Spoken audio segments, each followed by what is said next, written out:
नमस्कार दोस्तों, आप सभी का स्वागत है हमारे नए हॉरर पॉडकास्ट में। दोस्तों, हमारे दूसरे यूट्यूब चैनल को भी सपोर्ट दीजिए। लिंक डिस्क्रिप्शन में और कमेंट में है। रोजाना नया नया वीडियो आएगा। रात 8 बजे को जरूर सब्सक्राइब कीजिए और सपोर्ट कीजिए। चलिए कहानी शुरू करते हैं। दोस्तों, आज का यह एपिसोड रघुवीर जी की कहानी पर आधारित है। अब यह पूरी कहानी आप रघुवीर जी की ही नजर से सुनेंगे। कहानी शुरू करने से पहले एक छोटी सी रिक्वेस्ट है। अगर आप चैनल पर नए हैं तो चैनल को सब्सक्राइब करें और हाई पॉइंट देकर अपना सपोर्ट जरूर दिखाएं। और अगर आप चाहते हैं कि वीडियो में आपका नाम लिया जाए तो कमेंट में अपना नाम और शहर जरूर लिखें। तो अब बिना समय गंवाए चलिए कहानी की शुरुआत करते हैं। नमस्कार दोस्तों, मेरा नाम रघुवीर है और मैं उत्तर प्रदेश के प्रयागराज का रहने वाला हूँ। पेशे से मैं एक ट्रक ड्राइवर हूँ और जो लोग इस पेशे से जुड़े हैं वे जानते हैं कि हमारी जिंदगी कैसी होती है। कभी एक शहर तो कभी दूसरे राज्य तक का लंबा सफर, दिन रात सड़कों पर गुजरता वक्त और ट्रक की केबिन ही हमारा दूसरा घर बन जाती है। लेकिन इन यात्राओं के बीच कभी कभी ऐसी घटनाएं हो जाती हैं जिनका असर इंसान के दिल और दिमाग पर जिंदगी भर बना रहता है। और आज मैं आपको अपने जीवन की उसी एक घटना के बारे में बताने जा रहा हूं जिसे मैं चाहकर भी भुला नहीं पाया हूं। आज भी जब रात के सन्नाटे में वह बात याद आ जाती है तो दिल घबराने लगता है। अकेले अंधेरे में निकलने से डर लगता है और इसी वजह से मैं आज भी अपने कमरे की लाइट जलाकर ही सोता हूँ। अब तो मैंने रात में ट्रक चलाना भी लगभग छोड़ ही दिया है, जबकि पहले मुझे रात की ड्राइविंग सबसे ज्यादा पसंद थी। उस एक घटना ने मुझे इस कदर बदल दिया कि अब टीवी पर कोई डरावना सीरियल देखने की भी हिम्मत नहीं होती। जबकि पहले मैं भूत प्रेत जैसी बातों का मजाक उड़ाया करता था और अगर कोई इन बातों का जिक्र भी करता तो हंसकर टाल देता था। लेकिन आज उनके नाम से ही बेचैनी होने लगती है। यह घटना करीब 3 साल पहले की है, जब सावन का महीना चल रहा था और पहाड़ों में रुक रुक कर बारिश हो रही थी। मुझे हिमाचल के बद्दी से दवाइयों की एक बड़ी और कीमती खेप लेकर प्रयागराज पहुंचानी थी और साफ कहा गया था कि माल हर हाल में समय पर पहुंचना चाहिए। इस सफर में मेरे साथ था चंदन नाम का एक नौजवान खलासी जो नया नया इस काम में आया था और मुझे बड़े भाई की तरह मानता था। हम दोनों सुबह सुबह फैक्ट्री से ट्रक लोड करके निकल पड़े। पहाड़ी रास्ते वैसे ही मुश्किल होते हैं और ऊपर से बारिश ने सफर को और कठिन बना दिया था। लेकिन मुझे इन रास्तों का अच्छा अनुभव था, इसलिए हम आराम से आगे बढ़ते रहे। रास्ते में हम अपनी जिंदगी की बातें करते रहे, गाने सुनते रहे और सफर ठीक ठाक कटता रहा। हमारा इरादा था कि शाम तक पहाड़ों से उतरकर हरियाणा में किसी अच्छे ढाबे पर रुकेंगे, खाना खाएंगे और फिर रात भर चलकर सुबह तक प्रयागराज के पास पहुंच जाएंगे। लेकिन जैसे ही हम उत्तराखंड की सीमा में दाखिल हुए, हमें अचानक गाड़ियों की एक लंबी कतार दिखाई दी। पहले तो मुझे लगा कि कोई मामूली जाम होगा जो थोड़ी देर में खुल जाएगा, मगर जब 1 घंटा बीत गया और एक भी गाड़ी आगे नहीं बढ़ी तो मेरे मन में अजीब सी चिंता होने लगी। मैं ट्रक से नीचे उतरा और आगे की तरफ यह देखने के लिए गया कि आखिर मामला क्या है। लेकिन वहां जाकर जो बात सामने आई उसने मेरे पैरों तले से जमीन खिसका दी। आगे जाकर हमें साफ दिखाई दिया कि पहाड़ का एक बहुत बड़ा हिस्सा टूटकर सीधे सड़क पर आ गिरा था, जिसे आम बोलचाल में लैंडस्लाइड कहा जाता है। करीब 100 मीटर तक सड़क पूरी तरह मलबे, मिट्टी और भारी भरकम पत्थरों से ढकी हुई थी। मौके पर आर्मी के जवान और स्थानीय प्रशासन की टीम मौजूद थी, लेकिन उन्होंने 2 टूक शब्दों में बता दिया कि इस रास्ते को साफ होने में कम से कम 2 दिन लग जाएंगे। यह सुनते ही मेरे और चंदन के पैरों तले जमीन खिसक गई, क्योंकि 2 दिन का मतलब था कि दवाइयों की वह कीमती खेप समय पर नहीं पहुंचेगी और हमें लाखों का नुकसान झेलना पड़ेगा। मैंने परेशान होकर सिर पकड़ लिया कि अब क्या किया जाए। बद्दी वापस लौटने का कोई मतलब नहीं था और यहाँ 2 दिन तक फंसे रहना हमारे लिए नामुमकिन था। आसपास खड़े सभी ड्राइवर बेचैन थे और कुछ लोगों ने वहीं इंतजार करने का फैसला भी कर लिया था। लेकिन मेरे लिए यह रास्ता आसान नहीं था। आज जब पीछे मुड़कर देखता हूं तो लगता है काश मैंने भी उन्हीं लोगों की बात मान ली होती और वहीं रुक गया होता, तो शायद आज चंदन मेरे साथ होता और मेरी जिंदगी इस डर के साए में न गुजर रही होती। लेकिन उस वक्त मैं यह भूल गया था कि हर बात अंधविश्वास नहीं होती और कई बार लोगों की चेतावनी के पीछे कड़वी सच्चाई भी छिपी होती है। तभी चंदन ने मुझसे कहा कि उस्ताद, यहाँ खड़े रहने से कुछ नहीं होगा, क्यों ना किसी से कोई दूसरा रास्ता पूछ लिया जाए। उसी समय पास में खड़े एक स्थानीय आदमी ने हमें सलाह दी और कहा कि यहाँ से करीब 10 किलोमीटर पीछे एक गांव पड़ता है जिसका नाम देवकुंड है। वहां से एक पुराना रास्ता जंगल के अंदर से होकर कालागढ़ नाम की जगह पर निकलता है और वही रास्ता आगे जाकर नेशनल हाईवे से मिल जाता है। रास्ता थोड़ा लंबा और काफी सुनसान है, लेकिन कम से कम आपका एक दिन जरूर बच जाएगा। चंदन को उसकी बात जमी और उसने मुझसे कहा कि यहाँ सड़ने से तो बेहतर है कि हम वही रास्ता पकड़ लें। थोड़ा जोखिम जरूर है, लेकिन माल वक्त पर पहुंच सकता है। मेरा दिल इस फैसले के लिए तैयार नहीं था, क्योंकि अनजाने और सुनसान रास्तों से मुझे हमेशा से अजीब सा डर लगता था और मेरे तजुर्बे ने मुझे सिखाया था कि शॉर्टकट अक्सर सबसे ज्यादा खतरनाक साबित होते हैं। लेकिन उस वक्त कंपनी का दबाव और चंदन की जिद के आगे मुझे झुकना पड़ा और यह सोचकर कि शायद ऊपर वाला हमारी मदद करेगा, मैंने ट्रक को मोड़ दिया और उस अनजान रास्ते की तरफ बढ़ चला। यह फैसला मेरी जिंदगी की सबसे बड़ी भूल बनने वाला था। काश मैंने उस आदमी की बात पर भरोसा न किया होता तो शायद मेरे साथ वह सब न हुआ होता। जब हम देवकुंड गांव पहुंचे और उस रास्ते पर ट्रक मोड़ा जहां एक पुराना सा जंग लगा बोर्ड टंगा हुआ था, तब शाम के करीब 5 बज चुके थे। सूरज पहाड़ों के पीछे ढलने लगा था और जंगल का घना अंधेरा धीरे धीरे सड़क को अपने आगोश में ले रहा था। वह सड़क नाम की तो पक्की थी, लेकिन बहुत पुरानी और जगह जगह से टूटी हुई। दोनों तरफ इतने घने पेड़ खड़े थे कि दिन में भी वहां सूरज की रोशनी पहुंचना मुश्किल लगता होगा। जैसे जैसे हम आगे बढ़ते गए जंगल और ज्यादा डरावना और सघन होता चला गया। चारों तरफ झींगुरों की आवाज गूंज रही थी और उसके अलावा कोई दूसरी आवाज नहीं थी। पिछले 1 घंटे से हमें न कोई इंसान दिखा था और न ही कोई दूसरी गाड़ी। अब चंदन के चेहरे पर भी डर साफ नजर आने लगा था। उसने मुझसे घबराई हुई आवाज में कहा कि उस्ताद, ये रास्ता तो खत्म होने का नाम ही नहीं ले रहा। कहीं हम गलत दिशा में तो नहीं निकल आए। मैंने उसे ढांढस बंधाते हुए कहा कि चिंता मत कर। उस आदमी ने साफ कहा था कि यह रास्ता सीधे हाईवे पर ही जाकर मिलेगा, बस नजर बनाए रख। लेकिन सच यह था कि मेरे चेहरे पर भी बेचैनी साफ झलक रही थी और दिल किसी अनहोनी के डर से बैठा जा रहा था। तभी अचानक ट्रक ने जोरदार झटका खाया और एक अजीब सी आवाज के साथ इंजन बंद हो गया। मैंने फौरन चाबी घुमाई, कई बार सेल्फ मारा, लेकिन ट्रक स्टार्ट नहीं हुआ। चंदन घबराकर बोला कि अब यह कैसी नई मुसीबत आ गई। मैंने भी परेशान होकर कहा कि पता नहीं, लगता है आज का दिन ही भारी है। मैंने टॉर्च उठाई और नीचे उतरकर ट्रक को चेक करने लगा। बोनट खोला, इंजन देखा, लेकिन कोई साफ खराबी नजर नहीं आई। फिर भी ट्रक जान लेने का नाम नहीं ले रहा था। तब तक पूरी तरह रात हो चुकी थी और चारों ओर घना अंधेरा फैल चुका था। ऊपर से बादल और ज्यादा काले होकर गड़गड़ाने लगे थे। माहौल और भी डरावना हो गया था। चंदन ने धीमी आवाज में कहा, रघुवीर भाई, लगता है हम बहुत बुरी तरह फंस गए हैं। आसपास न कोई गांव दिख रहा है, न कोई ढाबा जहां रात गुजारी जा सके। हम दोनों की हालत खराब हो चुकी थी, क्योंकि इस वीरान जंगल में मदद की कोई उम्मीद नजर नहीं आ रही थी। तभी मेरी नजर कुछ दूरी पर पेड़ों के झुरमुट के पीछे एक हल्की पीली रोशनी पर पड़ी, जैसे कोई बल्ब या लालटेन जल रही हो। उस घुप अंधेरे में वह रोशनी हमारे लिए उम्मीद की एक किरण बन गई। मैंने चंदन से कहा, चलो वहां चलकर देखते हैं, शायद कोई घर या छोटी सी बस्ती मिल जाए जहां से मदद मिल सके। नहीं तो कम से कम रात गुजारने की जगह तो मिल ही जाएगी, क्योंकि इस वक्त किसी मैकेनिक का मिलना नामुमकिन था। हम दोनों ने ट्रक में ताला लगाया और उस रोशनी की ओर पैदल बढ़ चले। करीब 15 मिनट चलने के बाद हम एक पुरानी और जर्जर सी जगह के सामने पहुंचे, जो किसी ढाबे जैसी लग रही थी।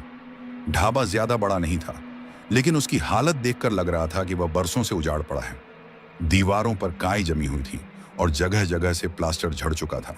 बाहर एक ही पीला बल्ब लटका हुआ था, जिसकी मध्यम रोशनी उस डरावने माहौल को और स्याह बना रही थी। एक लकड़ी के बोर्ड पर धुंधले और मिटते हुए अक्षरों में लिखा था, मोहन राम ढाबा। मुझे समझ नहीं आ रहा था कि ऐसी खंडहर जैसी जगह में आखिर कौन रहता होगा, लेकिन हमारे पास कोई और विकल्प भी नहीं था। हिम्मत जुटाकर मैंने दरवाजे पर आवाज दी कि अंदर कोई है। भीतर से कोई जवाब नहीं आया। मैंने फिर से थोड़ा जोर से पुकारा। कुछ पल बाद दरवाजा चरमराहट की आवाज के साथ धीरे धीरे खुला और सामने एक बूढ़ा आदमी खड़ा था, जिसकी उम्र करीब 70-75 साल के आसपास रही होगी। उसने मैला सा कुर्ता पायजामा पहन रखा था, दाढ़ी बिखरी हुई थी और आंखें अंदर धंसी हुई थीं, जो उस पीले बल्ब की रोशनी में अजीब तरह से चमक रही थी। पता नहीं क्यों, लेकिन उसके बिल्कुल पास खड़े होते ही मुझे अंदर से कुछ बहुत गलत सा महसूस होने लगा। उस बूढ़े आदमी ने रूखे लहजे में पूछा कि तुम लोग कौन हो और इस वक्त यहाँ क्या कर रहे हो। मैंने हाथ जोड़कर उसे पूरी बात बता दी कि कैसे हम रास्ता भटक गए, ट्रक खराब हो गया और हमें बस एक रात के लिए सिर छुपाने की जगह चाहिए। वह बूढ़ा हमें सिर से पैर तक घूरता रहा और फिर होंठों पर अजीब सी मुस्कान लाकर बोला कि अंदर आ जाओ, मुसाफिरों के लिए उसके दरवाजे हमेशा खुले रहते हैं। मजबूरी में हम दोनों भीतर चले गए, लेकिन अंदर का नजारा बाहर से भी ज्यादा अजीब और डरावना था। चारों तरफ मकड़ी के जाले थे और हवा में सीलन व सड़ांध की भारी बदबू फैली हुई थी। उस बूढ़े ने इशारे से हमें एक कोने में रखी बेंच पर बैठने को कहा और खुद चूल्हे की तरफ चला गया।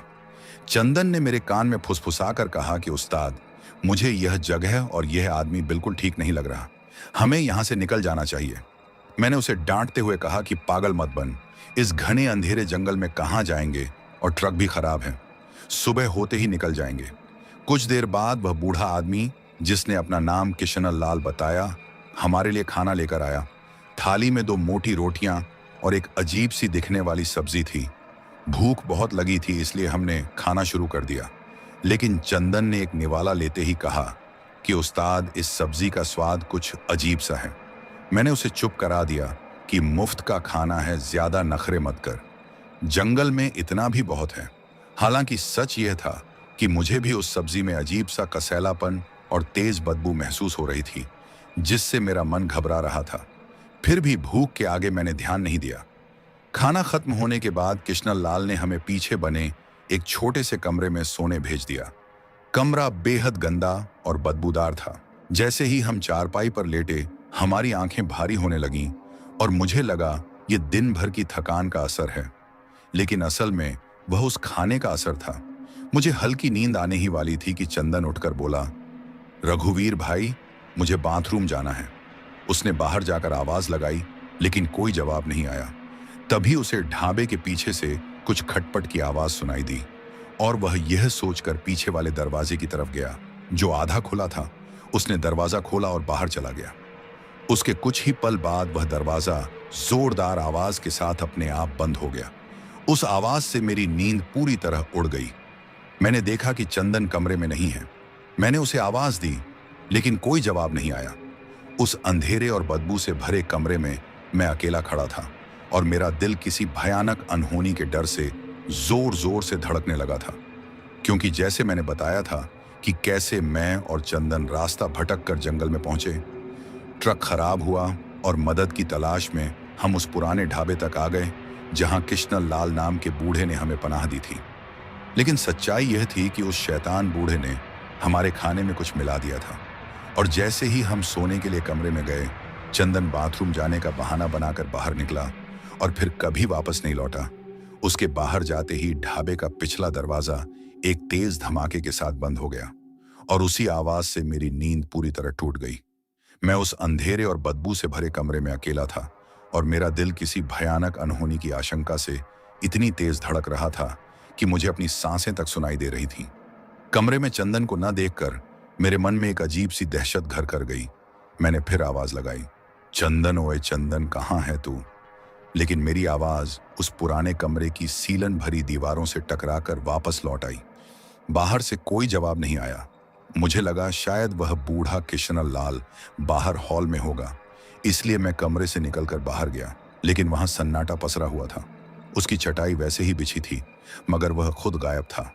यह देखकर मेरा डर कई गुना बढ़ गया। मैंने ढाबे के मुख्य दरवाजे की तरफ देखा तो वह अंदर से कुंडी लगा हुआ था। मेरे दिमाग में सवाल उठने लगे कि अगर चंदन बाहर गया होता तो यह कुंडी बंद कैसे होती और वह बूढ़ा इस वक्त आखिर गया कहाँ। मैंने अपनी कलाई घड़ी देखी तो रात के करीब 12 बज रहे थे। बारिश थम चुकी थी, लेकिन बाहर अब भी बादलों की दूर की गड़गड़ाहट और जंगल के कीड़े मकोड़ों की डरावनी आवाजें उस सन्नाटे को और भारी बना रही थीं। मजबूर होकर मैं वापस छटाई पर आकर बैठ गया और चंदन का इंतजार करने लगा, क्योंकि वह सिर्फ मेरा साथी नहीं बल्कि मेरे छोटे भाई जैसा था। उसकी चिंता करना मेरा फर्ज था। लेकिन जब 15-20 मिनट बीत जाने के बाद भी न चंदन लौटा और न ही वह बूढ़ा नजर आया तो मेरा सब्र टूट गया और मुझे पूरा यकीन हो गया कि कुछ बहुत गलत हो चुका है। मेरे दिमाग में खौफनाक ख्याल आने लगे कि कहीं उस बूढ़े ने चंदन के साथ कुछ गलत तो नहीं कर दिया। इतनी रात को वह कहाँ जा सकता था, और अगर जंगल में गया भी होता तो अब तक लौट आता। इन्हीं ख्यालों के बीच मेरी नजर ढाबे के उस पिछले दरवाजे पर पड़ी जो अब भी बंद था और जिसकी आवाज से मेरी नींद टूटी थी। दिल धक धक करता हुआ मैं धीरे धीरे उस दरवाजे की तरफ बढ़ा और हल्के से धक्का दिया तो वह चरमराहट की आवाज के साथ खुल गया। उसी पल मेरे चेहरे से टकराई ठंडी और सड़ी हुई हवा से मेरा पूरा शरीर सिहर उठा। बाहर घुप अंधेरा था। मैंने जेब से छोटी सी टॉर्च निकाली और बाहर कदम रखा। ढाबे के पीछे का हिस्सा किसी बाड़े जैसा था जहां चारों तरफ जंगली घास और घनी झाड़ियां उगी हुई थीं। बारिश के कारण जमीन कीचड़ से भरी और फिसलन वाली थी। मैंने टॉर्च की रोशनी चारों ओर घुमाते हुए चंदन को पुकारा, लेकिन तभी मेरी नजर कीचड़ में आधी धंसी हुई एक चीज पर पड़ी। पास जाकर देखा तो वह चंदन की ही चप्पल थी। दोस्तों, उस चप्पल को कीचड़ में पड़ा देखकर ऐसा लगा जैसे किसी ने मेरा दिल मुट्ठी में जकड़ लिया हो। अब जो डर अब तक सिर्फ आशंका था वह सच्चाई बनता दिखाई देने लगा। मैंने टॉर्च की रोशनी आगे बढ़ाई तो जो दृश्य नजर आया उसने मेरे पैरों तले जमीन खिसका दी। कीचड़ में किसी को जबरदस्ती घसीट कर ले जाने के साफ निशान बने हुए थे जो बाड़े के एक कोने में बने बड़े से जंग लगे टीन के शेड की तरफ जा रहे थे। उस पल मुझे समझते देर नहीं लगी कि चंदन के साथ कुछ बहुत भयानक हो चुका है। कांपते हुए कदमों से मैं उस शेड की तरफ बढ़ा। शेड बेहद पुराना था और पूरी तरह जंग से ढका हुआ था। उसके दरवाजे पर एक भारी ताला लटका हुआ था। मैंने डर और गुस्से में दरवाजा पीटना शुरू कर दिया और चिल्लाया कि कोई है अंदर। चंदन, तू अंदर है क्या? लेकिन भीतर से कोई जवाब नहीं आया।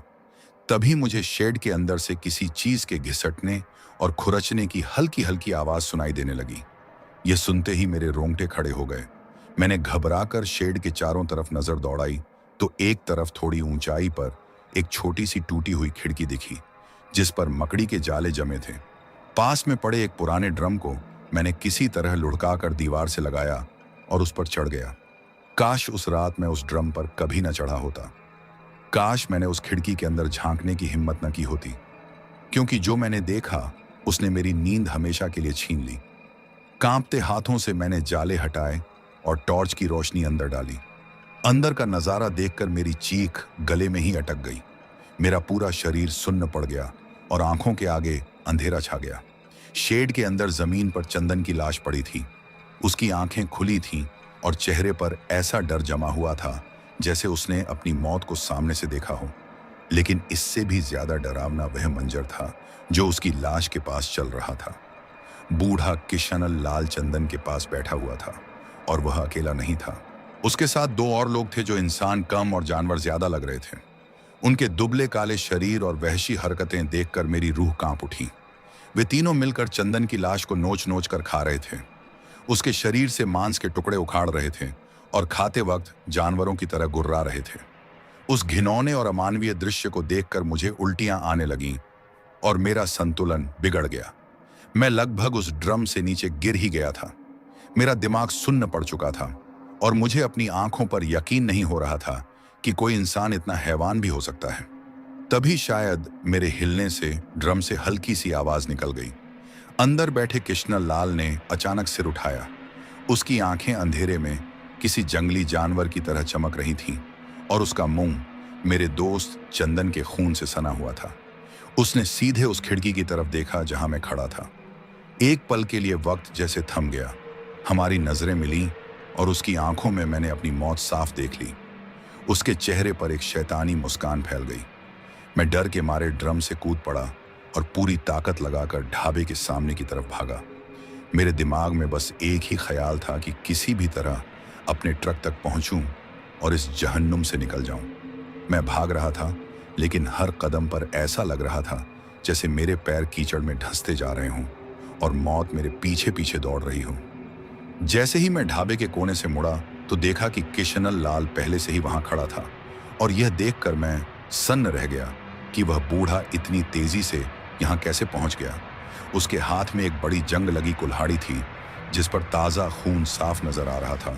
वह जहरीली हंसी हंसते हुए बोला कि कहाँ जा रहा था नाम? यहां जो आता है वह वापस नहीं जाता। अपने दोस्त को अकेला छोड़कर कैसे भाग रहा था? अब तुम दोनों साथ में ही देवी मां का भोग बनोगे। मैंने घबराकर पास पड़ी एक लकड़ी उठाई और खुद को बचाने की कोशिश की, लेकिन उस बूढ़े में किसी जंगली जानवर जैसी ताकत थी। उसने एक ही झटके में मेरे हाथ से लकड़ी छीन ली और मुझे जमीन पर दे मारा। मैं मजबूत शरीर का आदमी हूं, लेकिन उस बूढ़े की ताकत के सामने बिल्कुल बेबस हो गया था। तभी पीछे से वे दो और वहशी लोग आ गए और उन्होंने मुझे कसकर पकड़ लिया। मैं हाथ पैर मारता रहा, चीखता रहा, मदद के लिए पुकारता रहा, लेकिन उस सुनसान जंगल में मेरी आवाज सुनने वाला कोई नहीं था। वे मुझे घसीटते हुए उसी भयानक शेड की तरफ ले जाने लगे जहां मेरे दोस्त की लाश के साथ वह दरिंदगी हो रही थी। मैं किसी भी हाल में उस शेड में वापस नहीं जाना चाहता था, लेकिन मजबूरी में कुछ कर नहीं सका। शेड के अंदर ले जाकर उन्होंने मुझे एक खंभे से कसकर बांध दिया। मेरी आंखों के सामने चंदन की लाश पड़ी थी और उसे देखते ही मेरा कलेजा बैठा जा रहा था। तभी किशनल लाल ने कुल्हाड़ी उठाई और धीरे धीरे मेरी तरफ बढ़ने लगा। उसकी आंखों में एक अजीब सी चमक और पागलपन था। मैंने डर के मारे अपनी आंखें बंद कर लीं और अपनी मौत का इंतजार करने लगा। मुझे लगा अब सब खत्म हो चुका है। मैंने आपको बताया कि कैसे उस शैतान किशनल लाल और उसके वहशी साथियों ने मुझे उसी खौफनाक शेड में बांध दिया था। मेरी आंखों के सामने मेरे दोस्त की लाश थी और वह दरिंदा खून से सनी कुल्हाड़ी लेकर मेरी तरफ आ रहा था। मुझे अपनी मौत बिल्कुल साफ दिखाई दे रही थी। मैंने कसकर आंखें बंद कर ली थीं और अपनी जिंदगी के आखिरी पल का इंतजार कर रहा था। मेरा दिल इतनी तेज धड़क रहा था जैसे कोई तेज रफ्तार ट्रेन दौड़ रही हो, और मुझे अपने ही खून के बहने की आवाज कानों में सुनाई दे रही थी। मैं बस उस पल का इंतजार कर रहा था जब कुल्हाड़ी मेरे शरीर को चीर देगी। 1 सेकंड बीता, फिर 2, फिर कई सेकंड निकल गए, लेकिन कुछ नहीं हुआ। जब काफी देर तक कोई हलचल नहीं हुई तो मैंने डरते डरते आंखें खोली और देखा कि किशनल लाल मेरे सामने ही खड़ा था, लेकिन उसने कुल्हाड़ी नीचे कर ली थी। उसके खून से सने चेहरे पर एक घिनौनी मुस्कान थी, जैसे वह मेरे डर का मजा ले रहा हो। वह हंसते हुए बोला कि इतनी जल्दी क्या है मरने की, अभी तेरी बारी नहीं आई। देवी मां को बलि शुभ मुहूर्त में ही चढ़ाई जाती है, और वह मुहूर्त कल सुबह सूरज उगने से ठीक पहले का है। तब तक तू अपने दोस्त के हाल पर आंसू बहाता रह। यह सुनते ही मेरे होश उड़ गए, क्योंकि मौत तो तय थी, लेकिन कुछ घंटों की मोहलत के साथ। और दोस्तों, यकीन मानिए, उस इंतजार का डर मौत से भी कहीं ज्यादा भयानक था। यह किसी वरदान से कम और एक भयानक श्राप से ज्यादा लग रहा था, क्योंकि अब हर गुजरता पल मुझे अपनी दर्दनाक मौत की ओर करीब ले जा रहा था, और वह भी अपने ही दोस्त के कातिलों के साथ उसी की लाश के पास बंधे हुए। किशनल लाल के वे दोनों साथी, जो इंसान से ज्यादा किसी जंगली जानवर जैसे दिखते थे, अब भी चंदन की लाश के आसपास बैठे गुर्रा रहे थे, और उस मंजर को देखकर मेरी रूह कांप रही थी। अपने ही दोस्त के शरीर के साथ हो रही उस दरिंदगी को आंखों के सामने देखना और कुछ न कर पाना मुझे अंदर ही अंदर तोड़ रहा था। तभी किशनल लाल ने जमीन पर पड़ा मांस का एक टुकड़ा उठाकर उन दोनों की तरफ ऐसे फेंक दिया जैसे कोई अपने पालतू जानवरों को खाना डालता हो, और वे दोनों उस टुकड़े पर भूखे भेड़ियों की तरह झपट पड़े और आपस में लड़ने लगे। घिन और गुस्से से कांपती आवाज में मैंने उससे पूछा कि तू कौन है और यह सब क्यों कर रहा है? तब वह फिर उसी डरावनी हंसी के साथ बोला कि वह मां काली का सेवक है और वे दोनों उसके गण हैं जिन्हें इंसानी दुनिया ने ठुकरा दिया है, इसलिए अब वे उसी के साथ रहते हैं। उसने कहा कि वे मां को खुश करने के लिए इंसानों की बलि देते हैं और बदले में मां उन्हें ताकत देती है। इस रास्ते से गुजरने वाले कई मुसाफिर पहले भी यहाँ आए हैं और सब मां के चरणों में समर्पित हो चुके हैं।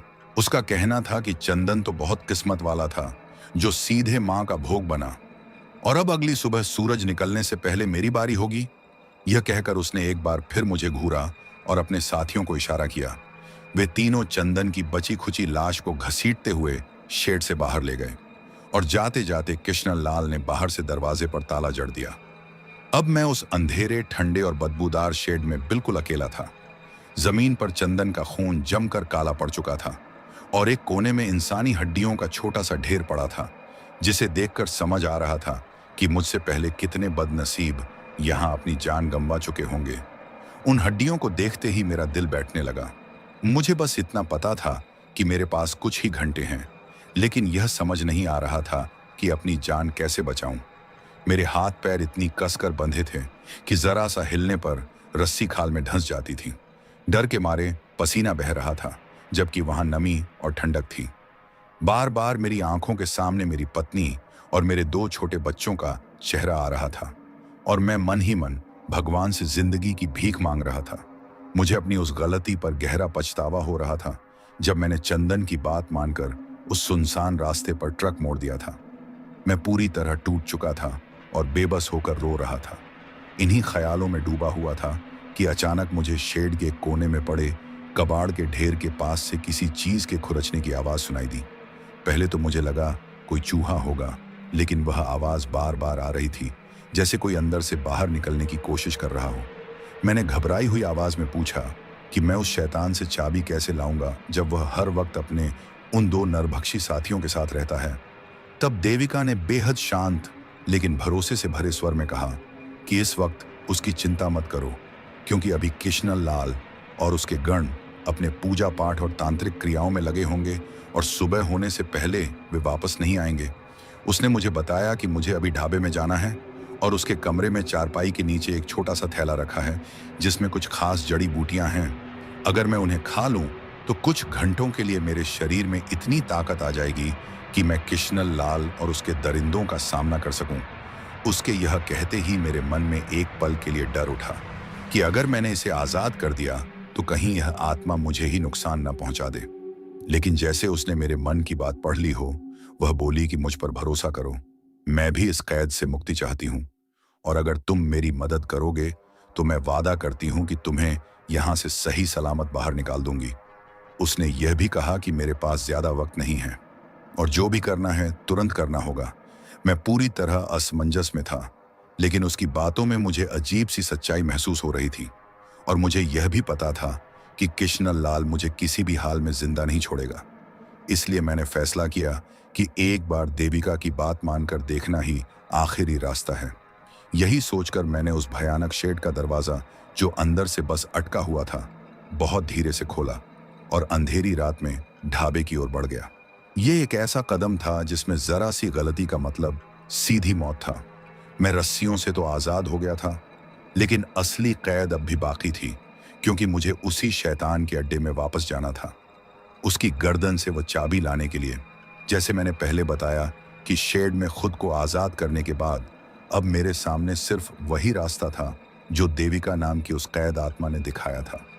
मुझे ढाबे में कृष्णन लाल के कमरे तक पहुंचना था और उसकी चारपाई के नीचे रखी उन जड़ी बूटियों को हासिल करना था जो मुझे उससे टकराने की ताकत दे सकती थी। मेरी जिंदगी और मौत का फैसला अब मेरे अगले कुछ कदमों पर टिका हुआ था और आप सोच भी नहीं सकते कि उस वक्त मेरी हालत क्या थी। जिस जगह से मैं अपनी जान बचाकर भागा था, उसी मौत के कुएं में मुझे दोबारा उतरना पड़ रहा था। शेड का दरवाजा खोलते वक्त मेरे हाथ बुरी तरह कांप रहे थे। बाहर स्याह अंधेरा फैला हुआ था और जंगल की अनजान आवाजें मेरे दिल की धड़कनों को और तेज कर रही थीं। हवा में पत्तों की हर सरसराहट पर ऐसा लग रहा था जैसे कृष्णन लाल या उसके दरिंदे आसपास की झाड़ियों में ही छिपे मुझे देख रहे हों। डर के मारे मेरा गला सूख चुका था और हर सांस के साथ मौत का खौफ मेरे अंदर और गहराता जा रहा था। मैंने मन ही मन भगवान को याद किया और अपनी पत्नी तथा अपने दोनों छोटे बच्चों का चेहरा आंखों के सामने लाया, क्योंकि उन्हीं के लिए मुझे जिंदा रहना था। इसी सोच ने मुझे हिम्मत दी और मैं दीवारों व घनी झाड़ियों की आड़ लेते हुए दबे पांव ढाबे के पिछले दरवाजे तक पहुंच गया। मेरा हर कदम ऐसा लग रहा था जैसे मैं कांच के नुकीले टुकड़ों पर चल रहा हूं, जहां जरा सी आवाज मेरी मौत का संदेश बन सकती थी। किस्मत से वह दरवाजा अंदर से बंद नहीं था, सिर्फ भिड़ाया हुआ था। मैंने बिना कोई आहट किए बहुत धीरे से उसे खोला और चोर की तरह अंदर घुस गया। ढाबे के भीतर का अंधेरा बाहर से भी ज्यादा घना और दम घोंटने वाला था। हवा में वही पुरानी सीलन, सड़न की गंध और उसके साथ मिली हुई एक अजीब मीठी सी बदबू थी, जिसे अब मैं पहचान चुका था कि वह ताजे इंसानी खून की ही गंध थी। और वही बदबू मेरी सांसों में घुसकर मुझे अंदर तक बेचैन और डरा रही थी। मुझे देविका की कही हुई बात याद आ रही थी कि कृष्णन लाल का कमरा ढाबे के भीतर ही कहीं होगा। लेकिन अंदर हर तरफ एक जैसा ही अंधेरा पसरा हुआ था और कुछ समझ नहीं आ रहा था कि किस तरफ जाऊं। मैं अंदाजे से उस दिशा में बढ़ा जहां चूल्हा और खाना बनाने की जगह थी, क्योंकि मेरा मन कह रहा था कि मालिक का कमरा उसी के आसपास होगा। मैं दीवारों पर हाथ फेरता हुआ अंधेरे में रास्ता टटोलते हुए धीरे धीरे आगे बढ़ रहा था। तभी अचानक मेरा हाथ एक और दरवाजे से टकराया। मैंने सांस रोके बहुत हल्के से उसे धकेला और वह बिना आवाज के खुल गया।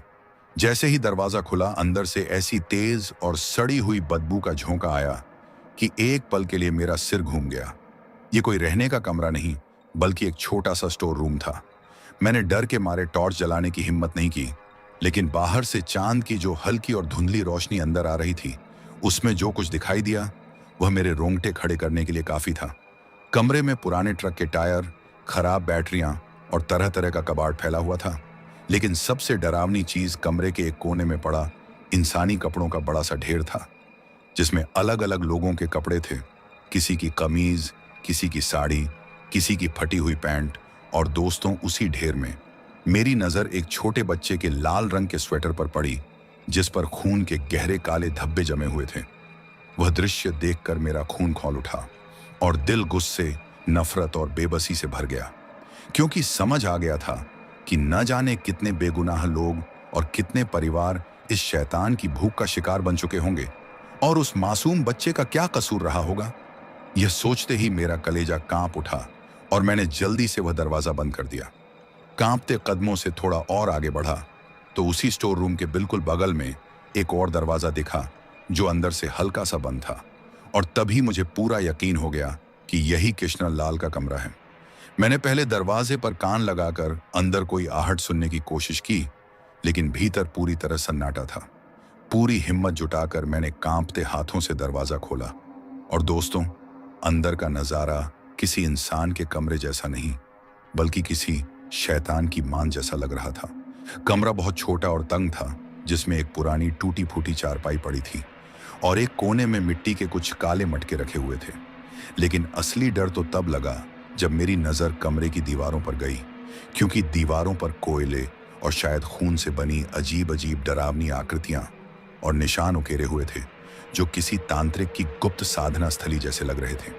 और कमरे के एक कोने में जमीन पर बनी एक छोटी सी बेदी पर एक असली इंसानी खोपड़ी रखी हुई थी, जिसके चारों ओर सिंदूर, हल्दी और जली हुई राख बिखरी पड़ी थी। ये सब देखकर मेरे पैरों तले से जमीन खिसक गई और मुझे एहसास हो गया कि मैं सच में किसी शैतान के अड्डे में घुस चुका हूं। अब मुझे पूरा भरोसा हो चुका था कि किशन लाल कोई साधारण अपराधी या सिर्फ नरभक्षी नहीं, बल्कि एक बेहद खतरनाक तांत्रिक है जो काली शक्तियों की साधना करता है। तभी मेरे दिमाग में देविका की बात गूंजने लगी कि चारपाई के नीचे एक थैला रखा है। मैं धीरे से घुटनों के बल जमीन पर बैठ गया और बिना कोई आहट किए, सांस रोके हुए उस चारपाई की तरफ खिसकता चला गया। बेहद सावधानी से मैंने चारपाई के नीचे हाथ डाला तो मेरी उंगलियां मोटी धूल और मकड़ी के जालों में फंस गईं। मैं अंधेरे में उस थैले को टटोलने लगा। तभी अचानक मेरा हाथ किसी ठंडी, खुरदरी और गोल चीज से टकरा गया। डर के मारे मैंने झटके से हाथ पीछे खींच लिया, लेकिन अगले ही पल हिम्मत जुटाकर दोबारा उसे छुआ तो मेरी रूह कांप उठी, क्योंकि वह एक और इंसानी खोपड़ी थी जिसे उसने अपने बिस्तर के नीचे छिपा कर रखा था। उसी पल बाहर से किसी के कदमों की आहट सुनाई दी, जो साफ ढाबे की ओर बढ़ रही थी। और यह सुनते ही मेरे होश उड़ गए, क्योंकि इसका मतलब था कि किशन लाल और उसके साथी अपनी पूजा खत्म करके लौट चुके हैं। उस छोटे से कमरे में छिपने की मेरे पास कोई जगह नहीं थी, सिवाय उसी गंदी चारपाई के नीचे के। मैंने फुर्ती से बिना कोई आवाज किए खुद को चारपाई के नीचे सरका लिया और सांस रोके बिल्कुल मुर्दे की तरह पड़ा रहा। कुछ ही पलों में कमरे का दरवाजा खुला और किशन लाल अंदर दाखिल हुआ। उसके पीछे पीछे वे दोनों गण भी आ गए। उसके हाथ में एक जलता हुआ दिया था, जिसकी कांपती रोशनी में दीवारों पर बनी डरावनी आकृतियां ऐसे हिलती लग रही थीं मानो जिंदा हों, और पूरा कमरा और भी भयानक हो उठा था। वे तीनों आकर उसी बेदी के सामने बैठ गए और मैं चारपाई के नीचे से ये सब कांपते हुए देख रहा था। किशन लाल ने आंखें बंद की और किसी अजीब भाषा में मंत्र बुदबुदाने लगा, जिसे मैं बिल्कुल नहीं समझ पा रहा था, जबकि उसके दोनों साथी जमीन पर बैठे किसी जंगली जानवर की तरह धीरे धीरे आगे पीछे झूल रहे थे और गले से गुर्राने जैसी आवाजें निकाल रहे थे। मंत्र पढ़ते पढ़ते किशन लाल ने वेदी पर रखी खोपड़ी को उठाया और उससे ऐसे बातें करने लगा जैसे वह जीवित हो। वह कह रहा था कि माँ देखो, आज एक और ताजी बलि मिली है, हट्टा कट्टा है। कल सुबह सूरज निकलने से पहले इसका भोग चढ़ाकर हम तुम्हें प्रसन्न करेंगे। चंदन तो बस शुरुआत था, असली आनंद तो इसका खून पीने में आएगा। यह सुनकर मेरा पूरा शरीर डर और गुस्से से कांप उठा, क्योंकि मैं उस शैतान का असली वहशी रूप अपनी आंखों से देख रहा था। तभी उसी वक्त मेरा हाथ चारपाई के नीचे पड़े एक छोटे से कपड़े के थैले से टकराया और मैं समझ गया कि यही वही थैला है जिसके बारे में देविका ने मुझे बताया था। मुझे साफ समझ आ गया था कि अब एक पल भी रुकना मतलब सीधी मौत को दावत देना है, और अगर मुझे यहां से जिंदा निकलना है तो यही आखिरी मौका है। मैंने मन ही मन भगवान को याद किया और कांपते हाथों से उस छोटे से थैले की गांठ खोल दी। अंदर सूखी हुई पत्तियां और किसी पेड़ की सख्त जड़ें रखी थीं। बाहर किशनल लाल अब भी अपने मंत्रों और पूजा में डूबा हुआ था। मैंने बिना देर किए सारी जड़ी बूटियां मुंह में डाल ली और चबाने लगा। दोस्तों, उनका स्वाद इतना कड़वा और कसैला था कि ऐसा लगा जैसे मैंने जहर निगल लिया हो। और एक पल के लिए मेरे दिमाग में यह डर भी आया कि कहीं देविका ने मुझे धोखा तो नहीं दे दिया। लेकिन उसी अगले पल मेरे शरीर में एक अजीब सी तेज गर्मी फैलने लगी।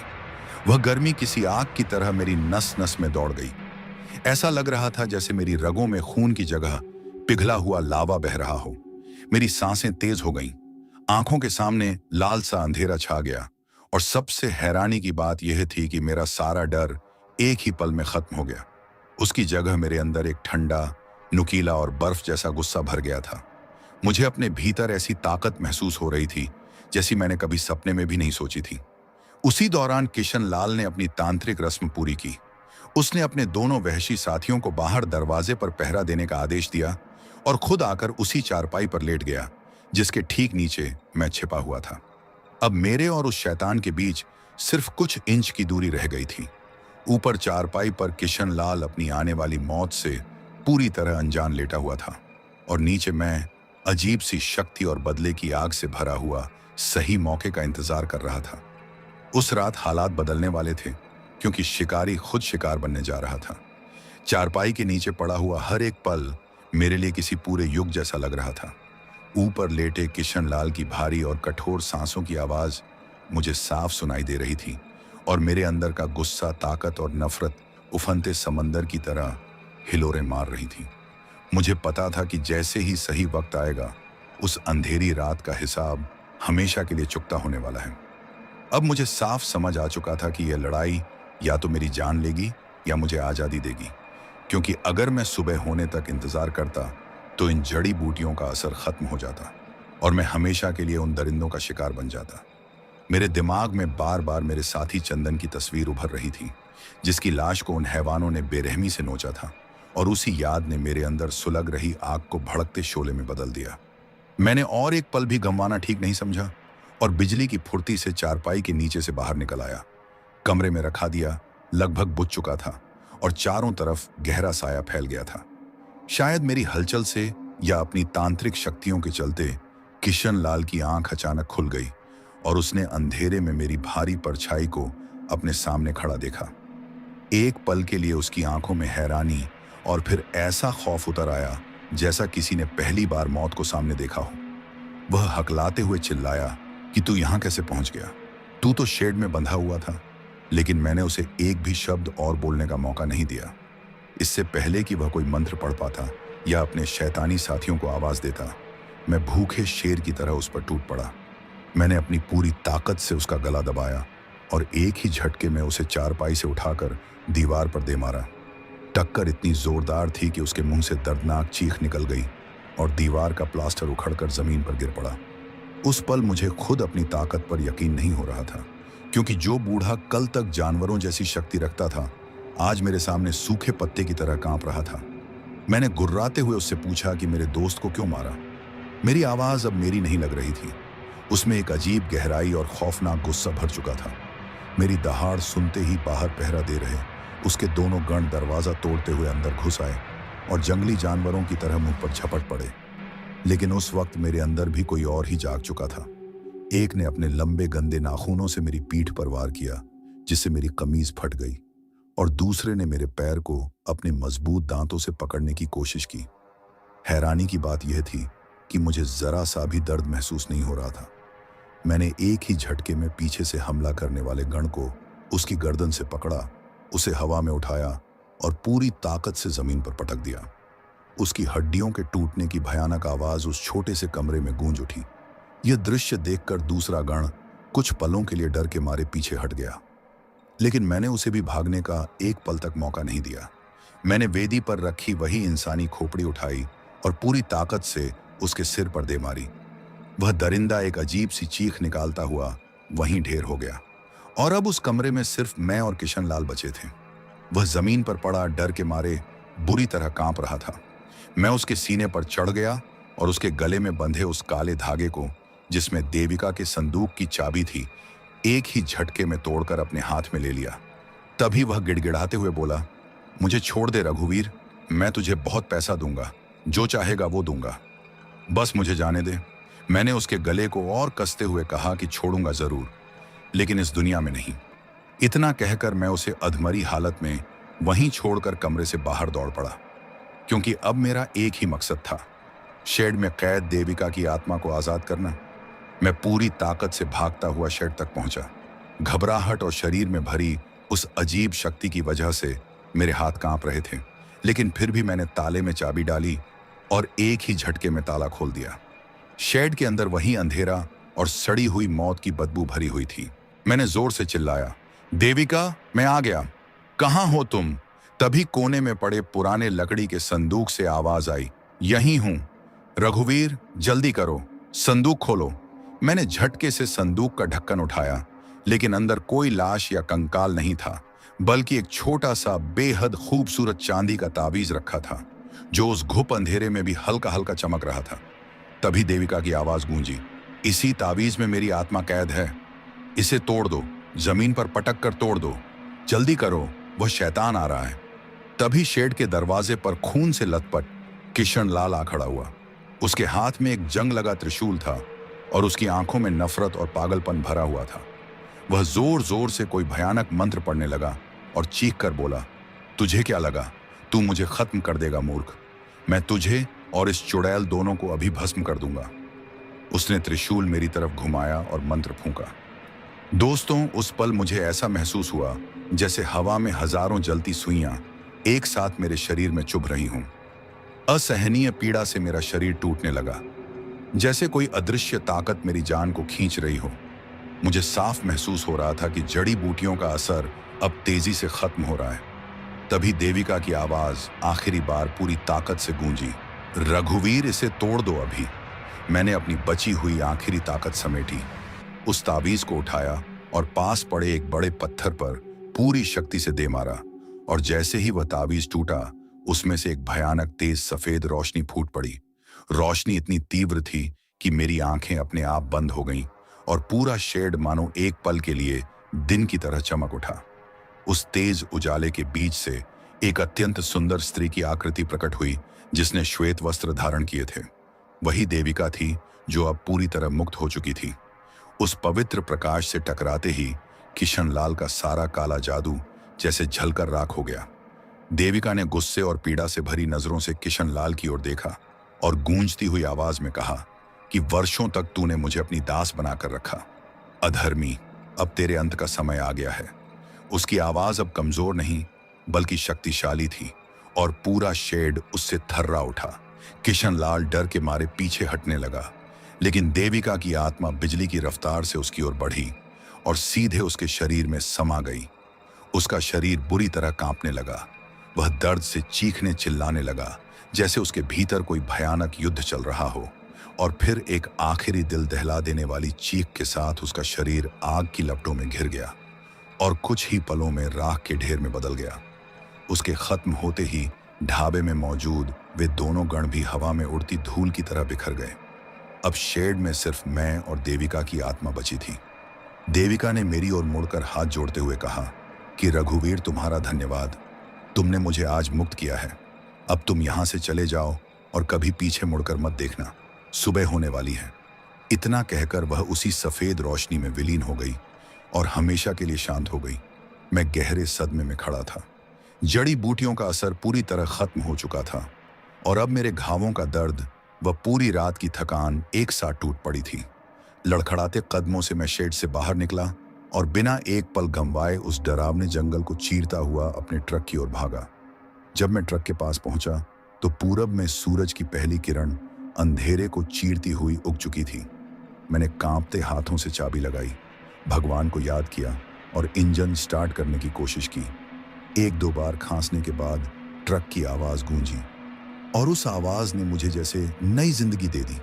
मैंने बिना रुके ट्रक गियर में डाला और उस भयानक रास्ते से वापस मुड़ गया जहां से मैं आया था। मैंने अपनी पूरी जिंदगी में कभी इतनी तेज ट्रक नहीं चलाई थी और जब तक मैं मेन हाईवे पर नहीं पहुंच गया और दूसरी गाड़ियों की रोशनी नहीं दिख गई, मैंने एक बार भी पीछे मुड़कर देखने की हिम्मत नहीं की। तो दोस्तों, आपको हमारी यह कहानी कैसी लगी? अगर आप ऐसी और दिलचस्प कहानियां सुनना चाहते हैं तो हमारे चैनल को सब्सक्राइब करना बिल्कुल न भूलें।